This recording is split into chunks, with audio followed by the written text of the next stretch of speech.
It has been an exciting day so far. We had an on-time liftoff of 7:50 a.m. Central Time, followed by successful hot staging, stage separation, jettisoning of the hot stage structure, an epic super heavy booster landing, water landing in the Gulf of Mexico, the first successful return of the super heavy booster. So that was incredible to see. And right now, the ship is in space. As you can see here by this view, we're looking at one of the flaps of Starship, one of four. You can actually see a close-up side detail of some of those hexagonal heat shield tiles. Now, coming up around T plus 49 minutes, the ship will re-enter the Earth's atmosphere. As a reminder, the primary goal of today's flight test is for ship to make it through the extreme heat of re-entry.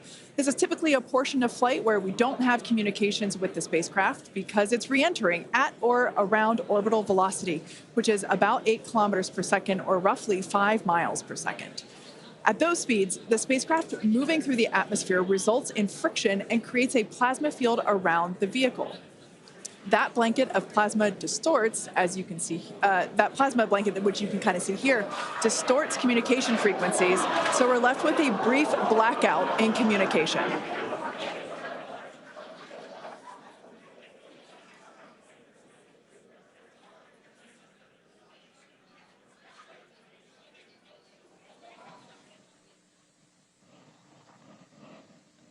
Yeah, that's right, Kate. And Starlink's what's really allowing us to capture as much data as possible, especially through this reentry. Updated animation landing burn. I hope we get to see it for real today. But these live views that we're getting now and we're going to continue to get are through Starlink. That's going to allow us to get as much data as possible, which we've said it before. We're going to say it 9,000 times. The data is the payload on these flights. So as much as we can learn, that's just going to pay dividends on all of our future flights and help us get Starship to an operational phase. Reentry, obviously a really critical phase of the flight, and it's the one that we're now most focused on cracking to get us closer to that full reusability. Starlink is going to be able to send us data back all the way through reentry. We've done some additional testing, and we're expecting to be able to get data from Starlink thanks to its high frequency and kind of the orientation and everything of Starship all the way through reentry. And then got a new view here. We have two external views. We had this one on flight 3. We've got two for this one.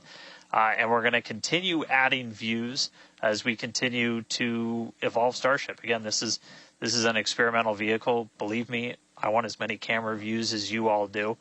So huge shout out to the AVI and the software teams and everybody that's been working with us. We're getting more cameras on Starship.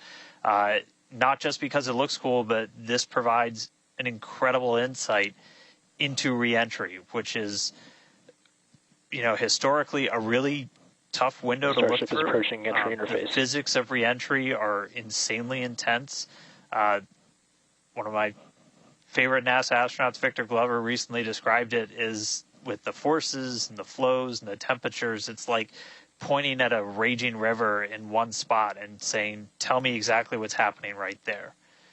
And that's what a ship is experiencing as it goes through, as it's moving through the atmosphere at, more than 5 miles a second and heating up to thousands of degrees. So just having visual representation, just being able to see what's happening is incredibly valuable.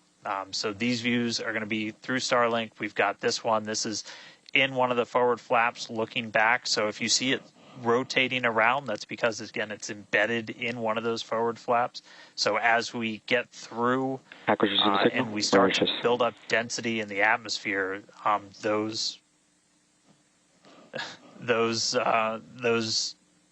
this view is going to move around as the flap does. And then the other one we had a little bit earlier is looking at one of the other forward flaps on the other side. Eventually, we're going to keep adding more cameras to Starship, get a couple of different views from the outside of all the different areas, and then also eventually to be able to see payloads once they're deployed. So a lot more exciting stuff coming up in the future. But right now we're getting closer to reentry. Again, we're going to be moving at hypersonic speeds at more than 5 times the speed of sound. We're going to see that plasma start to build. So, Kate, Jesse, excitement coming up. Yeah, as you can see with that view on your screen, again, high def brought to us by Starlink. We can see the plasma beginning to build as the ship is getting closer to the Earth's atmosphere.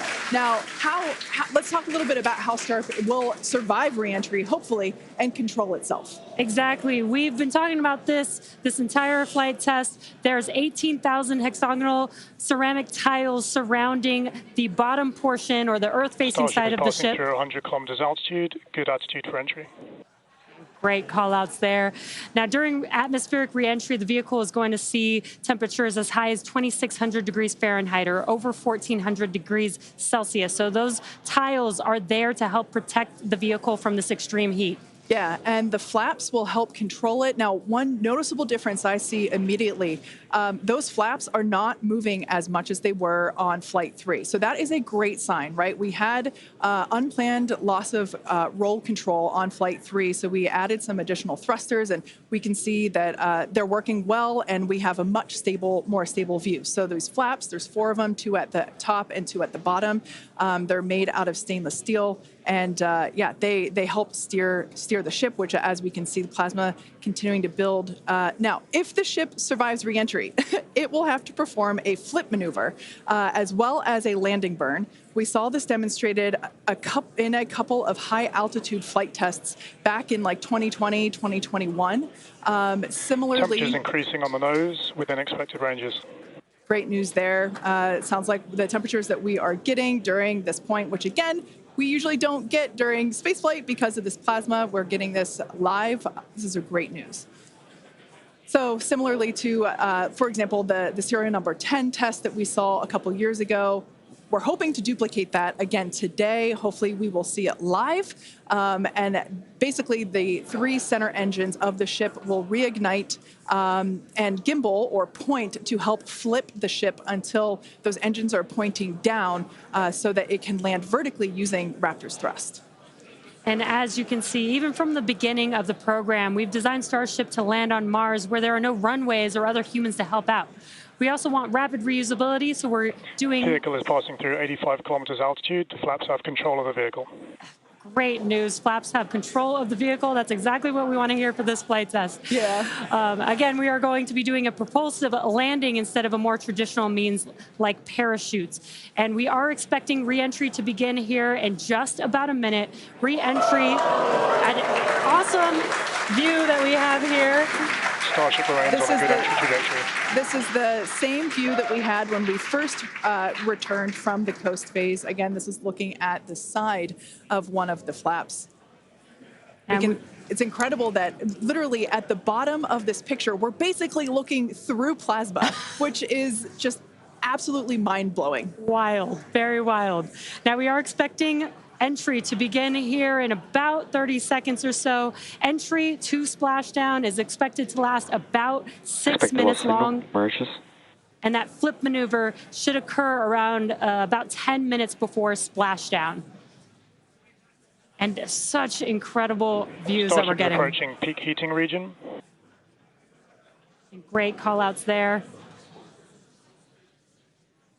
Yeah, these views are absolutely astounding. Nose temperatures continue to rise within expected region. And in your bottom right-hand corner, you can also follow along with the altitude of ship as it's returning back to Earth. So once again, this view is basically looking down into the plasma blanket that is building up around the exterior of Starship. It is traveling, as you can see on your screen. You can look in the bottom right-hand corner and see how fast it's going, how high it is, as well as the general orientation. Again, we're seeing a lot more stability, a lot more control here on this flight, which is great. It shows that the iterations, the learning... Starship is now in expected peak heating region. All right, great news there, telling us that this is basically the hottest point that Starship should get during its reentry. Now, the heat shield is working with the atmosphere for some like free braking, okay? The atmosphere is helping to slow the Starship down. Yeah, exactly. We're not using any engines or thrust to slow the vehicle down. Exactly what Kate mentioned. We're just using the atmosphere and those heat shield tiles protecting the vehicle as it's coming through that high heat temperature. Yeah. Now, this is another one of those moments that we have been waiting for. Right now, the ship is currently re-entering the Earth's atmosphere, and by all looks and all callouts that we're hearing on the net, it is doing pretty well. Now, we do not plan to recover the spacecraft today, but rapid and reliable reusability is the ultimate goal.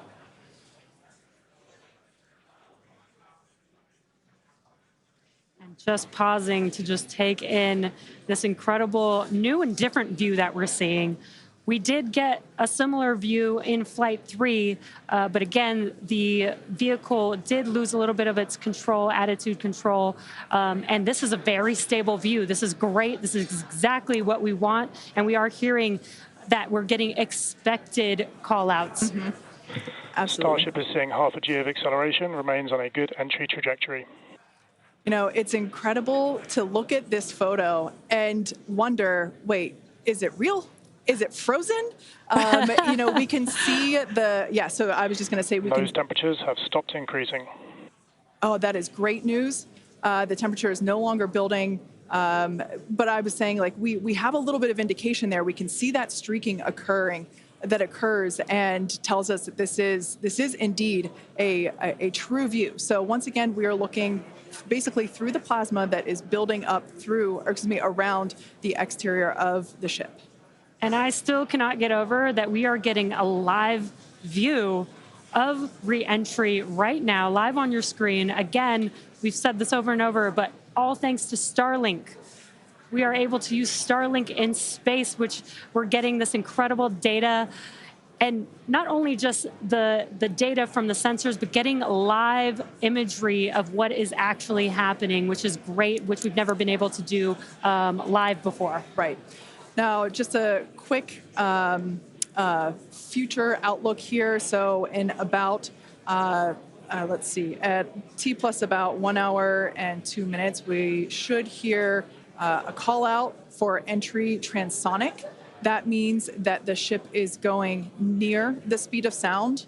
And then about a minute after that, we'll hear another call out saying entry subsonic, meaning that the ship is going below the speed of sound. So these are all continued indications that the atmosphere, right, as the ship comes back down, it is getting through the more dense part of the atmosphere, and that atmosphere is helping to push against the vehicle, and those heat shields are protecting the vehicle during this high heat period.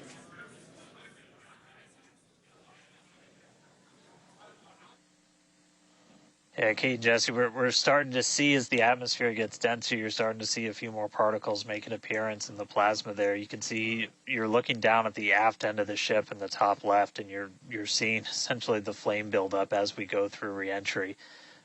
You've been hearing the call-outs. They're tracking things like temperatures in the nose cone, and those were right where we modeled them to be, which is really cool to see and to see in real time. But we're coming up, we're at about 67 kilometers in altitude. Our last signal with the ship on Flight 3 was at 65, so we should be making it past that point shortly. Obviously, as you guys pointed out, we're in a much better control this time as we re-entered in the right attitude, and our flaps have been steering the way so far. Once we get through transonic, that's when you've got essentially Raptor landing bird. Different areas around the vehicle where the air is either moving faster or slower than the speed of sound. We'll eventually get to subsonic, which we have some experience with. We did in our suborbital campaign. Start of Raptor chill. And Starship will eventually get down to its terminal velocity as it's floating down to the water. That's just about 200 miles an hour or so. We are hearing that we're starting to chill some of the engines as we are, if we make it all the way down to the water, still going to attempt a landing burn, but still a ways to go. We're at about 64 kilometers in altitude right now. We made it through what's expected to be the peak heating, but now we're going to start encountering increased pressures as the atmosphere gets thicker and thicker. So we're at 63 kilometers, so we've already made it farther than we did on our last flight when that last signal was coming at 65 kilometers. So again, what we're really looking at here is the performance of the heat shield, of the flaps, of the seals in the flaps. There's just a whole bunch of different areas that we're keeping a really close eye on as we re-enter.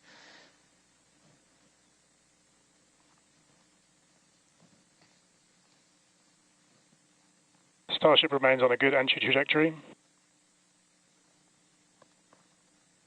And looking like we're still on a good trajectory. If you're seeing little camera moves, that's the flap moving as it continues to maintain the attitude of the vehicle as it re-enters. And I mean, not just camera views, but we've got sensors inside the ship. We've got those sensors down at the very aft end of the vehicle where we pointed out we had some intentionally missing tiles, where we've got some sensors looking at just how hot it's getting around there. We intentionally put those in essentially the least critical part of the heat shield, where if you had any kind of a breach, it wouldn't be great for reusability, but wouldn't be critical for actual making it through the reentry into the landing.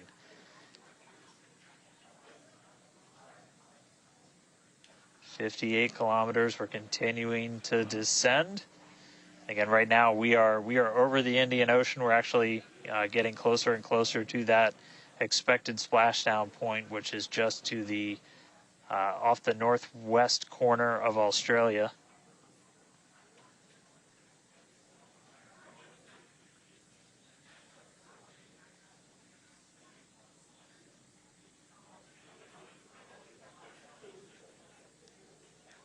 And if you keep an eye on our speed, the speed is dropping. We're hitting the thicker part of the atmosphere now. The speed's going to start dropping precipitously. We're going to start getting to transonic pretty soon, and then after that we'll get into subsonic, where we're moving less than the speed of sound. But wow, what a light show so far!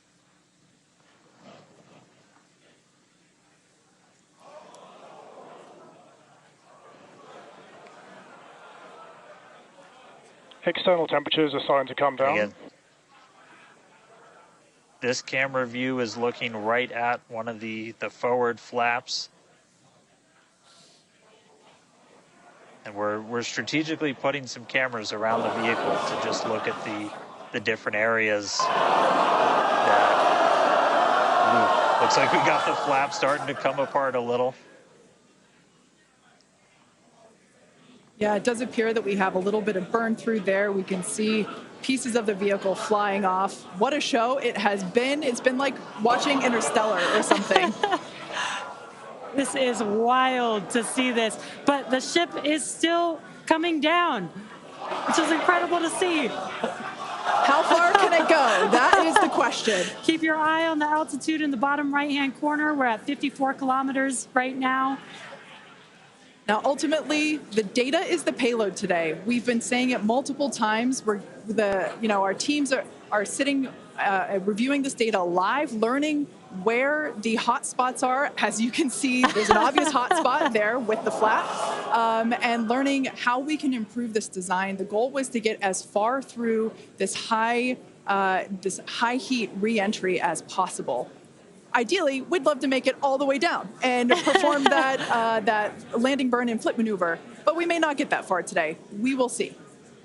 Again, this is a test, and we are gathering as much data as possible, visual data as well, which we can see here. We are getting a lot of debris covering the camera on your screen, but we can still see some of those sparks and flames from that high heat as ship is making its way back down to Earth. Ship now at 50 kilometers and closing. The good news is we still got, looks like that camera lens just cracked. It's safe to say ship's getting a little beat up, but that's to be expected on a test flight. We are still learning how to improve the ship for total survival and recovery of the high heat reentry.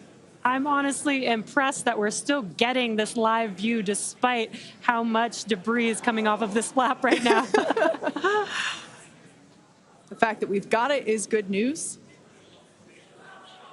And I may have jinxed it. I apologize. Look at that. It's back. We are still going. And the teams here at SpaceX are excited, as you can tell by the cheering behind us. There's still a sizable crowd here at Mission Control Center Hawthorne.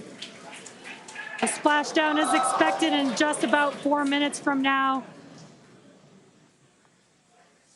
And we're still moving.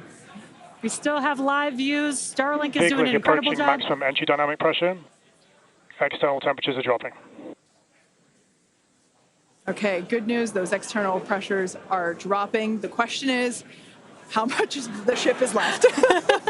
We can't really tell. We can still see some of that particulate coming off. And unfortunately, we do have a cracked camera lens. But for any photographers out there and videographers, we know that's part of the gig sometimes. Yeah, and you can see that the speed is rapidly slowing down. That's actually really great news for us. We want the vehicle to be slowing down before it splashes down into the ocean. That'll help set us up for that flip maneuver, engines first down into the water.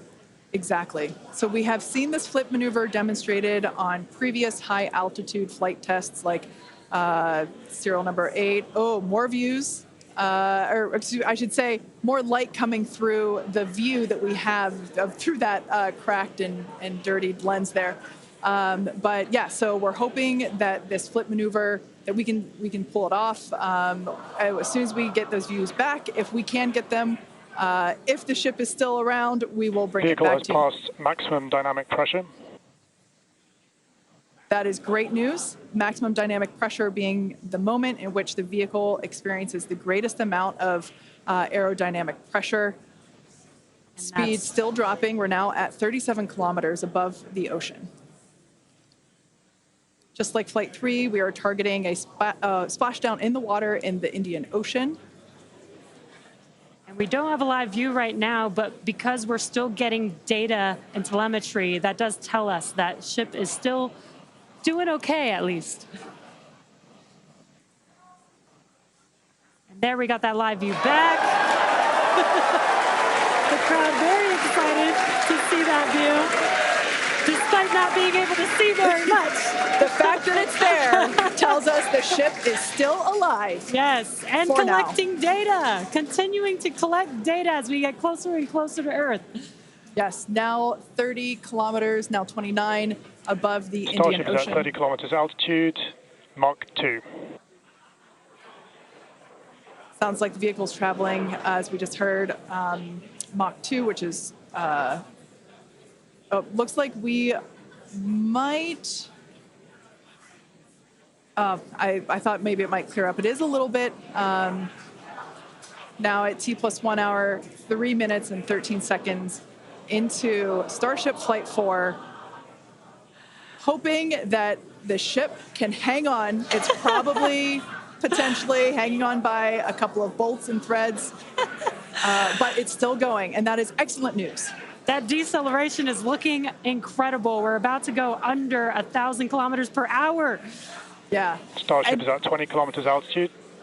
Now, keep in mind that even though we can't see anything, the data itself is what we really are. Starship is subsonic. Subsonic, they're telling us it's traveling below the speed of sound.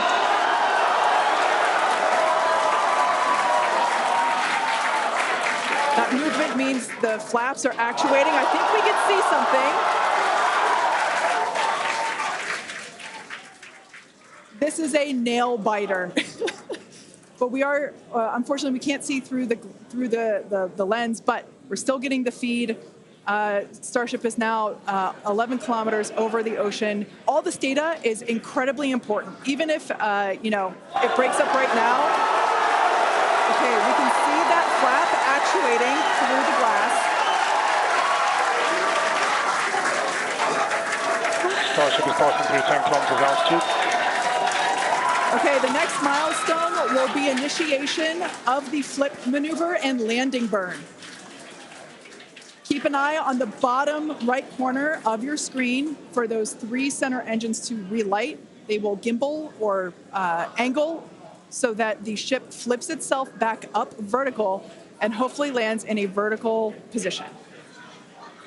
And the crowd is very excited to get this view of that flap still Starship maneuvering. is passing through 5 kilometers altitude.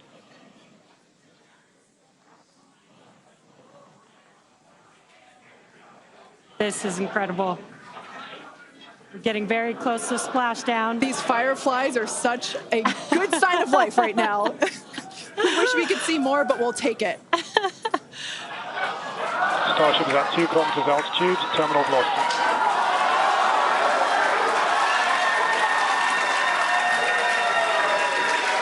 Landing burn startup for Starship. All right, good news there.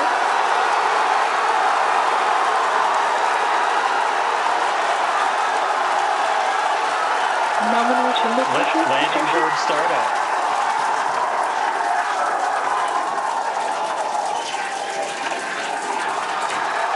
Starship is in landing burn. Landing burn shutdown. The landing burn shutdown was commanded.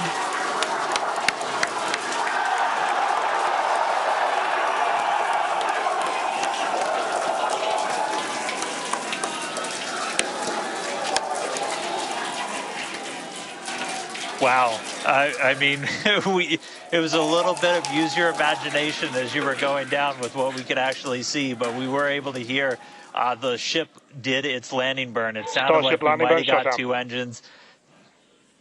And there's the final call for landing burn shutdown, but we'll go back through all the data, but we did get confirmation that a landing burn took place. Starship made it through re-entry and did its first ever landing burn. From South Texas to the other side of the earth, Starship is in the water.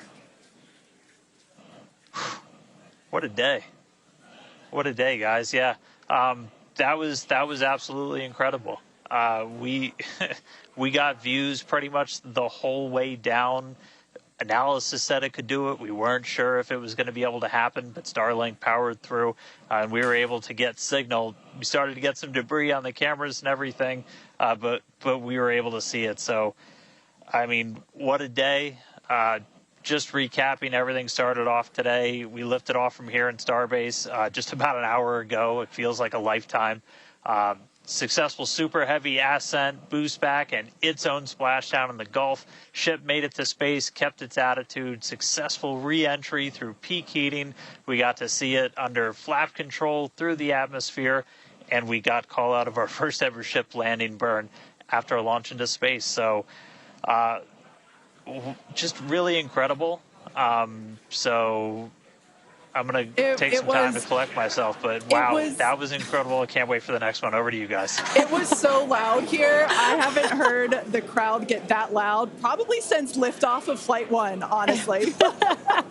That was incredible. Congratulations to our teammates, to everyone who supported the Starship program. Thanks to all of our future customers for your support. And we'd also like to thank the people of Cameron County, Texas, as well as the Coast Guard, the Federal Aviation Administration, and the government of Mexico.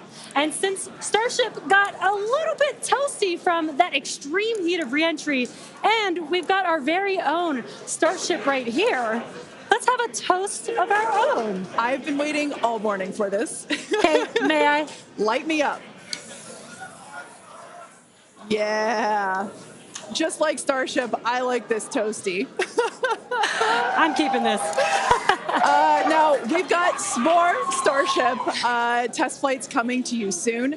Be sure to follow the SpaceX account on X for more updates from today's test flight and future Starship tests. Thanks for watching, and we will see you next time.